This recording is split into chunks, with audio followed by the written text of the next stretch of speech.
വേമ്പനാട്ട് കായലിന്റെ 9 കിലോമീറ്റർ നീന്തിക്കേറി 63കാരി. കോതമംഗലം വാരപ്പെട്ടിയിൽ മോളേൽ വീട്ടിൽ MM മത്തായിയുടെ ഭാര്യ റൂബിയാണ് ആലപ്പുഴ ചേർത്തല കുമ്പേൽ കടവിൽ നിന്നും അതിസാഹസികമായി നീന്തി വൈക്കം ബീച്ചിലെത്തി റെക്കോർഡ് നേടിയത്.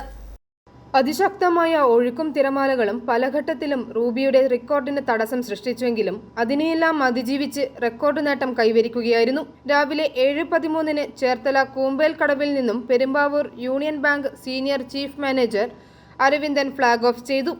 9:20 2 മണിക്കൂർ 7 മിനിറ്റ് കൊണ്ട് റൂബി വൈക്കം ബീച്ചിൽ നീന്തി കയറി. ബിജു തങ്കപ്പനാണ് പരിശീലകൻ.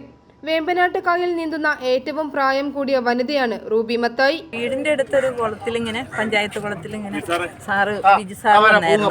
ബിജു സാറാണ് എൻ്റെ മോട്ടിവേറ്റർ എല്ലാ രീതിയിലും.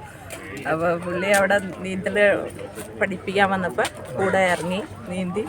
അപ്പം എന്നോട് പറഞ്ഞു പുഴയിൽ വരാൻ പറഞ്ഞു, പുഴയിൽ നീന്തി പ്രാക്ടീസ് ചെയ്യാന്ന് പറഞ്ഞു. അങ്ങനെ പുഴയിൽ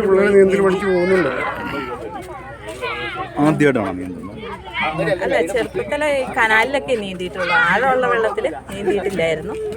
അപ്പോൾ സാറാണ് അങ്ങനെ ആഴമുള്ള വെള്ളത്തിൽ ഇറങ്ങി നീന്തിച്ചത്. 6 മാസം എടുത്തു. ഇടയ്ക്കിടയ്ക്കൊക്കെ തുടർച്ചയായിട്ടല്ല. വൈക്കം ബീച്ചിൽ വെച്ച് നടന്ന അനുമോദന യോഗത്തിൽ വൈക്കം നഗരസഭാ പ്രതിപക്ഷ നേതാവ് ഡി രഞ്ജിത് കുമാർ അധ്യക്ഷത വഹിച്ചു. വാർഡ് കൗൺസിലർ റെജിമോൾ സ്വാഗതം ആശംസിച്ചു. നഗരസഭാ ചെയർമാൻ അബ്ദുൾ സലാം റാവുത്തർ അനുമോദന യോഗം ഉദ്ഘാടനം ചെയ്ത് റൂബിയെ പൊന്നാടി അണിയിച്ച് ആദരിച്ചു. പ്രദീപ് മാളവിക വിശിഷ്ടാതിഥിയായിരുന്നു. Fire and rescue officer P Shine, Sreemuruka swimming club പരിശീലകൻ ടി ഷാജികുമാർ, PA അൻസൽ എന്നിവർ സംസാരിച്ചു.